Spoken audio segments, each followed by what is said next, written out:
আসসালামু আলাইকুম। আজকে আমরা কথা বলবো ইমাম খোমেনির ব্যাপারে।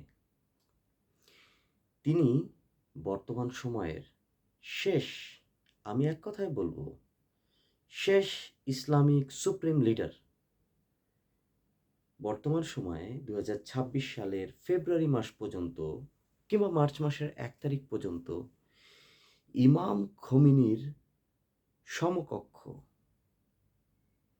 কিংবা সমান নেতৃত্বদান করার মতো যোগ্যতা সম্পন্ন আরেকজন মানুষ এখনো পর্যন্ত পৃথিবীর বুকে দেখা যায়নি। কিন্তু আমরা আশা করছি যুগে যুগে যেরকম বৈপ্লবিক ইসলামিক নেতৃত্ববিন্দু তৈরি হয়েছে, সেরকম ইসলামিক নেতৃত্ববিন্দু আমরা দেখতে পারবো। হয়তোবা আল্লাহ আমাদের দোয়া কবুল করবেন। ইমাম খোমেনির একটা ছোট্ট বিষয় আমাকে খুব নাড়া দিয়েছে।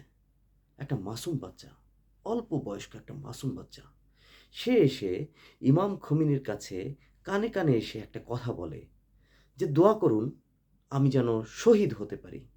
ইমাম খোমেনি একটু অবাক হয়ে তাকে বললেন, তুমি? তারপরে তিনি বললেন, আগে বড় হও, ইনশাল্লাহ তুমি যেন অনেক লম্বা হও, মন দিয়ে পড়াশোনা করো, জ্ঞান অর্জন করো, ইনশাল্লাহ তুমি ইসলামেরও খেদমত করবে এবং ৮০-৯০ বছর বেঁচে থাকো, তারপরে শহীদ হয়ে যাও। দেখুন, একটা মাসুম বাচ্চাকে যখন ইমাম খোমেনি এরকম একটা ওসিয়ত করছেন, এরকম একটা ইনফরমেশন দিচ্ছেন, আমরা কি ইমাম খোমেনির জীবদ্দশাটা কি আমরা একবার একটু দেখতে পারি না? দেখুন, তিনি তার ছোটবেলা থেকেই ইসলামিক আদর্শ নিয়ে তিনি বড় হয়েছেন। বড় হওয়ার পরে একটা লম্বা সময় তিনি যুদ্ধ, বিদ্রোহ, বিপ্লব নিয়ে তার জীবনকে পার করেছেন এবং এর আগেই তিনি ইসলামী শিক্ষা, দীক্ষা, জ্ঞান, গরিমায় তিনি নিজেকে সমৃদ্ধ করেছিলেন।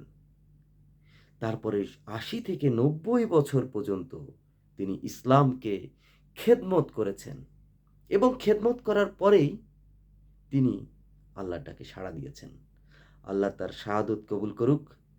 আমরা যেন তাকে জান্নাতের বাগানে দেখতে পারি।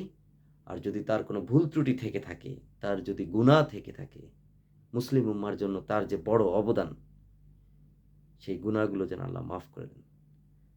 আমরা চাই ইমাম খোমেনি মতো আরও অনেক বড় সুপ্রিম লিডার, যারা মুসলমানদের পক্ষে কথা বলবে, মুসলমানদের শত্রুর এগেনস্টে সর্বোচ্চ শক্তি নিয়ে দাঁড়াবে, যে মৃত্যুর আগ মুহূর্তে বুক চিতিয়ে বলতে পারবে, আমার শরীরের কোনো দাম নেই, এ যুদ্ধ পরিচালিত করছে তরুণ ইরানিরা এবং আমি তো শুধুমাত্র বেঁচে থেকে অপেক্ষা করছি মৃত্যুর। এমন দৃঢ় বক্তব্য যারা দিতে পারবে, এমন নতুন নতুন নেতাকর্মী, নেতৃত্ববিন্দু ইনশাআল্লাহ আমরা দেখতে পারবো। ইনকিলাব জিন্দাবাদ।